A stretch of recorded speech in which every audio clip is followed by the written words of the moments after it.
19세기 중엽의 러시아 문호 도스토옙스키의 소설 카라마조프가의 형제들, 그 소설에 몸서리치는 지옥 얘기가 나옵니다.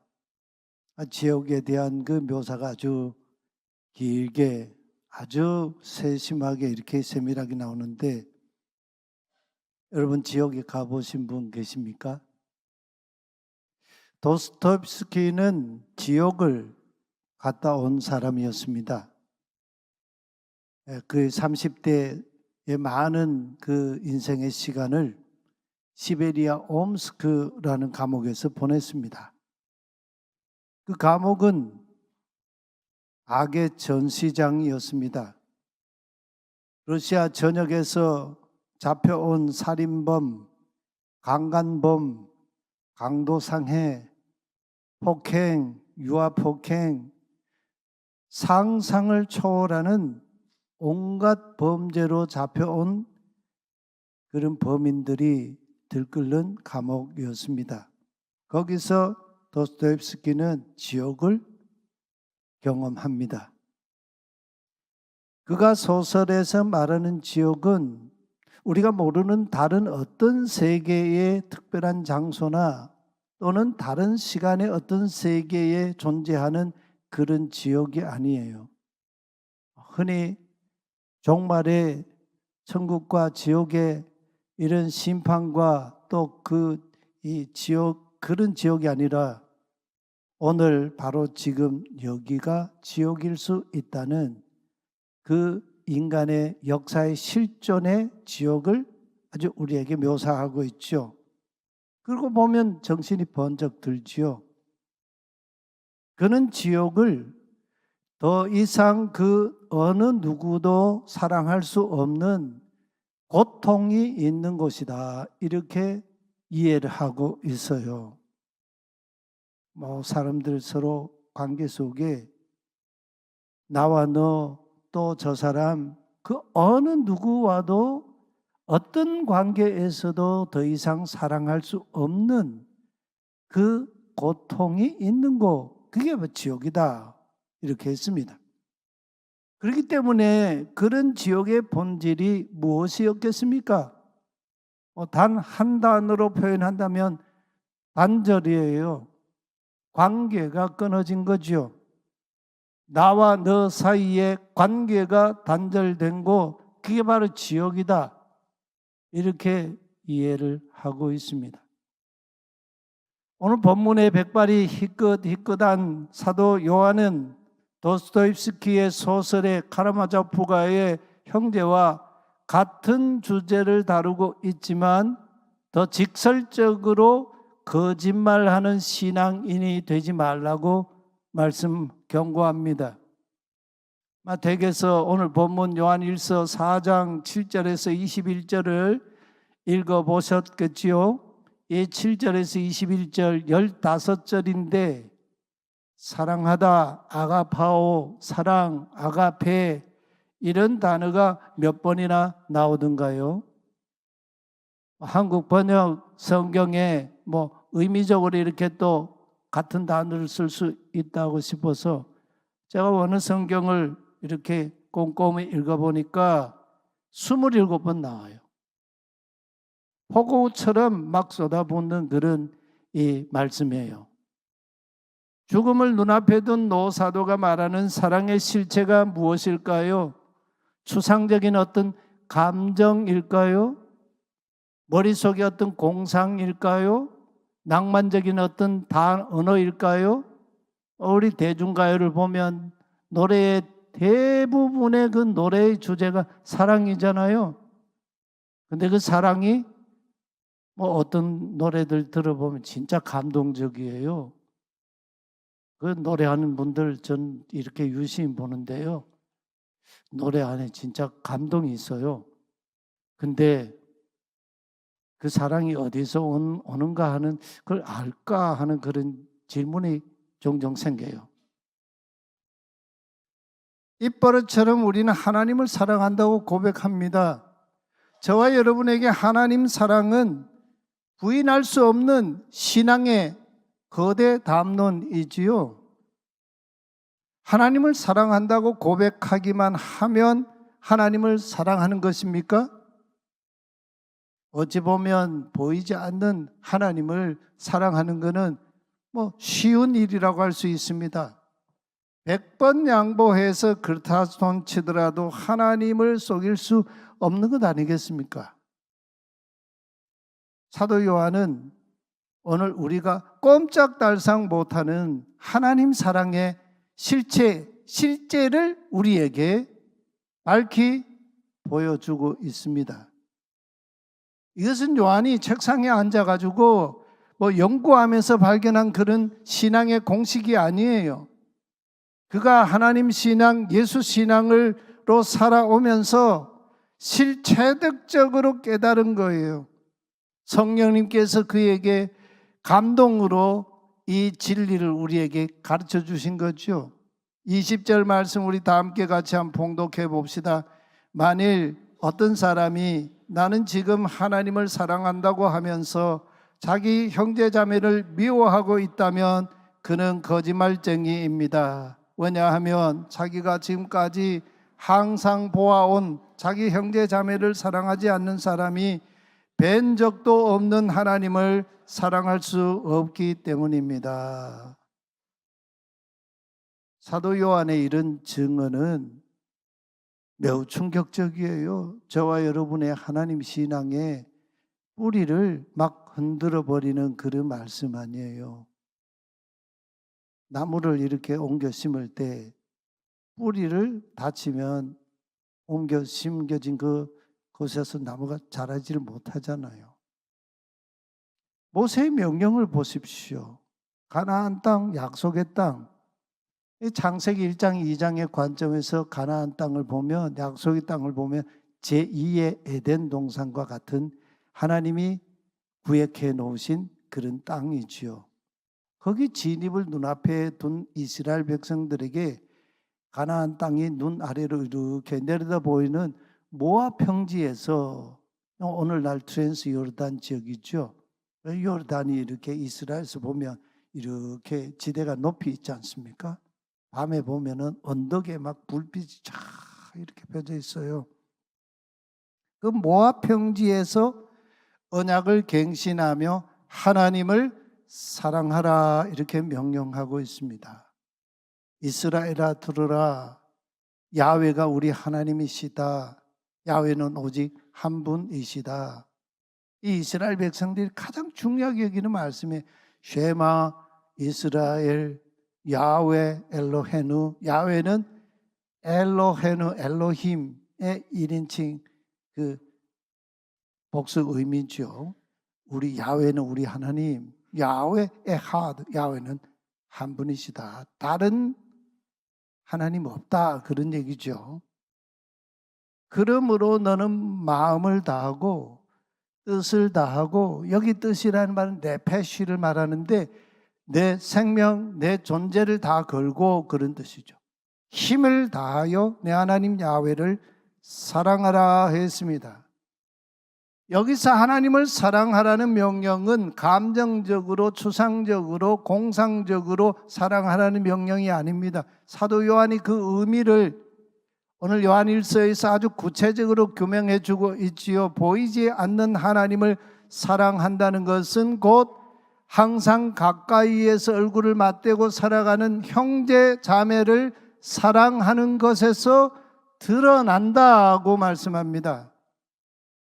형제 자매를 사랑하는 것도 그냥 막연한 어떤 감정의 문제가 아니에요. 나와 형제와 자매 관계 속에서 주어진 하나님의 계명을 지키는 것이 곧 형제 자매 사랑이고, 그것이 곧 하나님의 사랑이다 이렇게 말씀합니다. 오늘 본문 뒤에 나오는 요한일서 5장 3절 말씀을 우리 같이 한번 봉독해 봅시다. 하나님을 사랑하는 것은 이것이니 우리가 그의 계명들을 지키는 것이라. 아멘. 그럴 때 우리가 지켜야 하는 하나님의 계명을 가만 보면 두 가지 측면을 가지고 있어요. 첫째는 하나님과 나 사이의 관계 속에서 계명을 지켜야 한다는 겁니다. 둘째는 형제와 자매 사이의 나와의 관계 속에서 계명을 지켜야 한다는 겁니다. 하나님의 계명은 첫째도 관계성이고 둘째도 관계성입니다. 관계성 속에서 지켜야 하는 계명입니다. 나 혼자 아니에요. 도스토옙스키가 카라마조프가의 형제에서 치가 떨리는 참혹한 지옥의 모습을 묘사하고 있지만 그가 말하는 지옥의 실체는 아주 단순 명료해요. 철저하게 관계가 단절되어 있는 곳이에요. 그래서 나와 너 사이에 도저히 넘을 수 없는 선이 그어져 있는 그곳이 바로 지옥이에요. 나와 너와의 공감대가 없어요. 그저 혼자 있다는 얘기가 아니고 집단으로 있으면서도 관계가 단절되어 있는 곳, 그게 바로 지옥이다, 이런 얘기예요. 사랑하는 성도님들, 하나님을 사랑한다는 것은 결국 무슨 얘기입니까? 오늘 우리가 통용되는, 우리가 통용하는 오늘의 용어로 표현하면 신앙의 사회성입니다. 신앙은 사회성을 가지고 있어요. 신앙의 역사성입니다. 신앙은 역사 밖에서 이루어지지 않아요. 사회 속에서, 역사 속에서 이루어져요. 요한의 증언을 따르면 사회성을 잃어버린 신앙에는 하나님 사랑함이 없다, 그런 얘기지요. 사회성이 없는 신앙, 관계가 단절된 신앙은 거짓 신앙이라는 겁니다. 지금 오늘 우리가 살아가는 이 사회, 어디를 향해 질주하고 있습니까? 겉으로만 볼 때에는 어느 시대보다 이 사회는 집단화되어 있습니다. 응집되어 있습니다. 그런데 그 집단의 내면을 파헤쳐 들여다보면 거대한 집단과 또 다른 거대한 집단이 서로 관계적이질 않고 충돌하고 있어요. 집단과 집단 사이에는 건널 수 없는 거대한 단절과 시면과 소외가 존재하고 있어요. 미국의 차기 대선에서 트럼프 전 대통령이 우세하다는 소식이 있었습니다. 최근의 판세가 어떤지는 제가 잘 확인을 못했습니다. 이 트럼프 대통령이 지난 바이든 정권 이전에 그 집권하면서 내세웠던 그 통치, 이 가치가 있었지요. 미국 우선주의였습니다. America First, 미국 우선주의. 세계 패권 국가인 미국 대통령으로서 할 말은 아니라고 할 수 있죠. 1971년에 78세로 작고한 라인홀드 니버가 1960년대 미국이 한참 성장하고 하던 기독교, 미국의 기독교가 막 한참 피크였을 때잖아요. 그때 60년대에 이런 얘기를 했습니다. 오늘날 그 1960년대를 가리키죠. 미국이 선조나 선배들의 덕분에 세계 최고로 부강한 나라가 되었습니다. 그러나 그것을 다 우리 것이라고 여기고 우리끼리만 행복하고 즐겁게 누린다면 미국은 희망이 없습니다. 희망 있는 나라가 되려면 어떻게 해야 합니까? 선조들이 물려준 부를 힘 없고 가난한 나라들에게 나눠줘야 합니다. 아프리카에도 보내고 아시아에도 보내고, 당시 60년대 우리나라는 초급 목표하던 정말 가난뱅이의 나라였죠. UN 가입국 중에 인도 다음으로 못 사는 120개 중에 119등 하는 나라였어요. 그 나라들이 잘 살게 되면 미국은 더 잘 살게 되어 있습니다. 나눠주지 않고 움켜쥐려고만 하면 위험합니다. 이런 얘기예요. 사도 요한이 증언하는 하나님 사랑은 관계성이에요. 사회성이에요. 타자성이에요. 7절 8절 말씀 우리 함께 같이 봉독해 봅시다. 사랑하는 자들아 우리가 서로 사랑하자. 사랑은 하나님께 속한 것이니 사랑하는 자마다 하나님께로부터 나서 하나님을 알고 사랑하지 아니하는 자는 하나님을 알지 못하나니 이는 하나님은 사랑이심이라. 나와 하나님과의 수직적인 사랑은 형제와 자매와의 수평적인 관계 속에서 드러난다는 말씀이죠. 하나님을 사랑하는 신앙은 사회성 속에서 드러나고 역사성 속에서 드러난다는 거예요. 그러니까 예수 믿는 사람들은, 하나님 경외하는 사람들은 이 시대 사회를 꿰뚫어야 되고 사회에 적극 참여해야 되고 광장 속에서 믿음을 지켜야 하고 역사 속에서 그 믿음을 세워가야 하는 겁니다. 그럴 때 우리는 15절 말씀의 맥락을 잘 이해해야 합니다. 누구든지 육체로 이 땅에 오신 예수님께서 하나님의 아들이라 시인하면 하나님이 그의 안에 거하시고 그의 안에 머무시고 또 그도 하나님 안에 거하느니라 머무느니라. 예수님 말씀하고 똑같은 말씀 아니에요. 내가 너희 안에 너희가 내 안에 서로 함께 소통하는 관계. 근데 여기서 중요한 말씀이 뭘까요? 예수님께서 하나님의 아들이라고 시인하는 그 사람이 도대체 누구를 두고 하는 말이냐 하는 겁니다. 예수님 하나님 아들이시지, 이렇게 입술로 고백하는 그 사람을 두고 하는 말일까요? 요한이 여기서 말하는 그 의미는요, 그런 뜻이 전혀 아니에요. 예수님이 육체로 이 땅에 오신 예수님이 하나님의 아들이시라고 시인한다는 말은 하나님께서 독생자 예수를, 우리 죄를 속량하는 희생 제물로 우리에게 보내어 주신 것처럼 그것을 받아들인다는 거죠. 근데 아니 우리 중에 그걸 부정하는 사람 누가 있냐고 반문할 수 있죠. 그런 게 아니에요. 나와 더불어 예수 믿고 살아가는 형제와 자매를 위해서 나도 예수님처럼 희생하겠다는 것이 예수님께서 하나님의 아들이심을 시인한다는 의미입니다. 그래서 요한은 이렇게 쉬운 말로 말씀합니다. 사랑하는 자들아 하나님이 이같이 우리를 사랑하셨은즉 우리도 서로 사랑하는 것이 마땅하도다. 예수님께서 제자들과 마지막 만찬을 드시고 고별 설교하실 때에 이렇게 말씀하셨죠.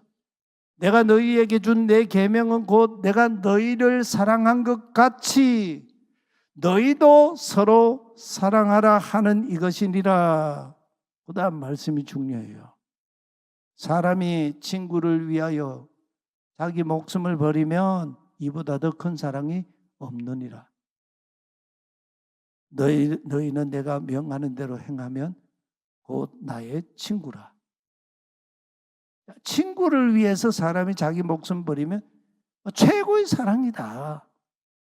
근데 우리의 친구가 되기 위해서 자기 목숨 버리신 분이 누굽니까? 예수님이죠. 너희도 그렇게 하면 너희가 곧 내 친구다. 이렇게 말씀하세요.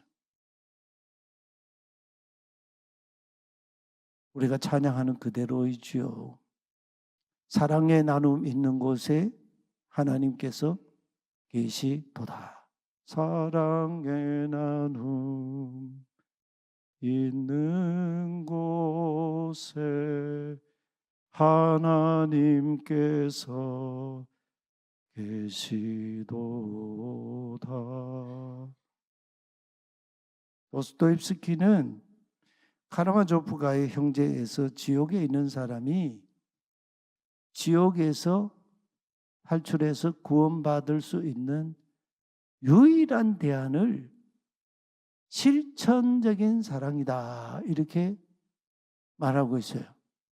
그걸 이제 이렇게 제가 딱 단정적으로 말하는데 그 얘기를 쭉 풀어가고 있죠. 그러면서 그는요, 실천적인 사랑은 중노동이다. 어젯밤에 우리 손자한테 전화가 왔어요. 할아버지 월요일날 시간이 있어요? 그래. 왜? 그랬더니 자기가 학교 방학인데 할아버지 와서 같이 놀아달라는 거예요. 할아버지 월요일날 포럼이 있어서 포럼 해야 되는데 오후 5시까지는 해야 될 건데 그거 마치고 가면 안 될까? 그렇게 하라고 그래. 마치고 가서 또 놀아줘야지요. 손자하고 노는 거 엄청 에너지 많이 들어요. 힘듭니다. 실천적인 사랑은 불굴의 용기다. 견뎌내는 거다. 이렇게 얘기했어요. 실천적인 사랑을 하면 할수록 나를 완전히 버리고 타자를 사랑하게 되는 거죠. 이 시대를 꿰뚫는 고뇌에 찬 도스토옙스키의 자전적인 그런 이 고백 아니겠습니까? 이 실천적인 사랑으로 형제자매를 사랑할 수 있도록 사랑의 힘을 공급하는 그 원천이 어디에 있습니까? 그 셈이 어디에 있습니까? 사도 바울이 로마서에서 우리에게 증언했어요. 우리가 아직 죄인 되었을 때에 그리스도께서 우리를 위하여 죽으심으로 우리에게 하나님께서 우리에게 대한 자기의 사랑을 확증하셨느니라 했습니다. 얼마나 명확합니까?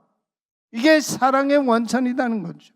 또 로마서 8장에 가면 바울이 이렇게 우리에게 말씀하죠. 내가 확신하노니 사망이나 생명이나 천사들이나 권세자들이나 현재일이나 장래일이나 능력이나 높음이나 기품이나 다른 어떤 피조물이라도 우리를 우리 주 그리스도 예수 안에 있는 하나님의 사랑에서 끊을 수 없으리라 했습니다.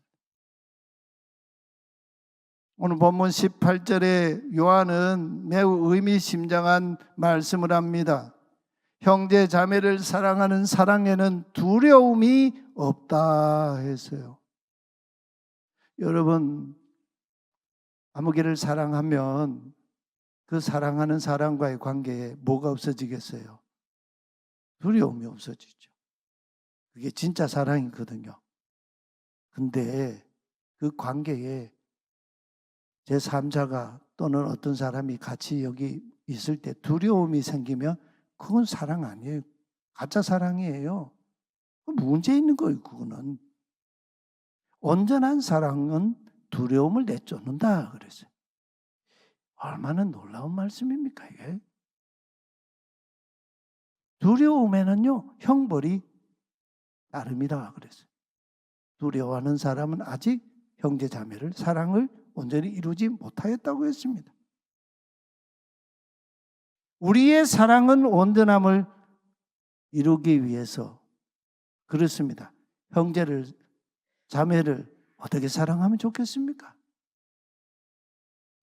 도스토옙스키는 실천적인 사랑을 중노동이라고 했습니다. 희생이 없는 온전한 사랑, 세상에 없다는 외침만이에요. 신학 다닐 때에 아시시의 성 프란시스코에 관련된 책을 많이 읽었는데요. 저는 그 책을 생각만 하면 그냥 지금도 가슴이 벌떡벌떡 뛰어요. 이분이 죽기 전에 하나님의 온전한 사랑을 정말 체득적으로 알기 위해서 40일간 금식하며 생사를 걸고 하나님께 기도했습니다.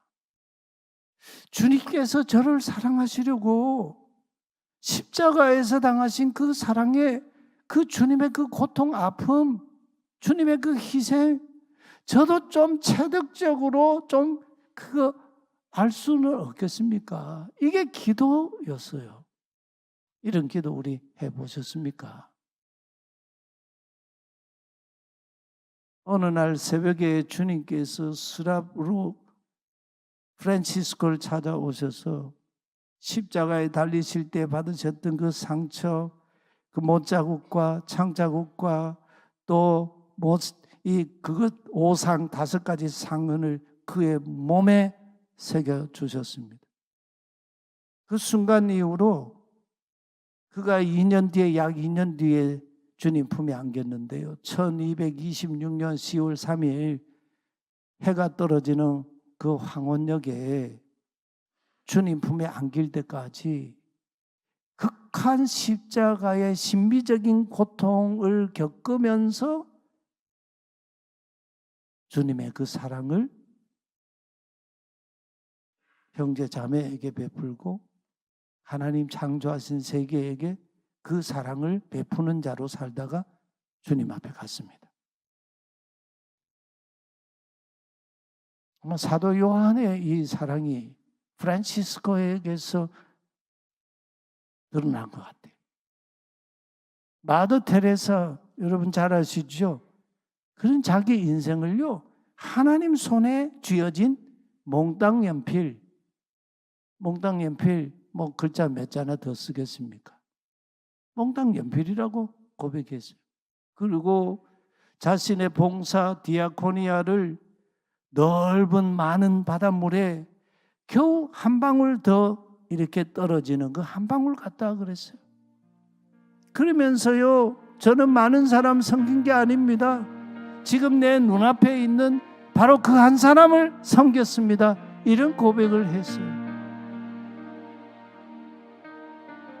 오늘 사도 요한을 통해서 하나님 말씀하십니다. 하나님 사랑은 사회성이에요. 역사성이에요. 관계성입니다. 실천적인 사랑은 중노동이에요. 불굴의 용기이고 견뎌내는 겁니다. 저와 여러분의 하나님 사랑의 진심을 우리 삶으로 보여줘야 하지 않겠습니까? 우리 그 말씀을 가슴에 새기고 그 고백으로 주 안에 우린 하나 함께 찬양하십시다.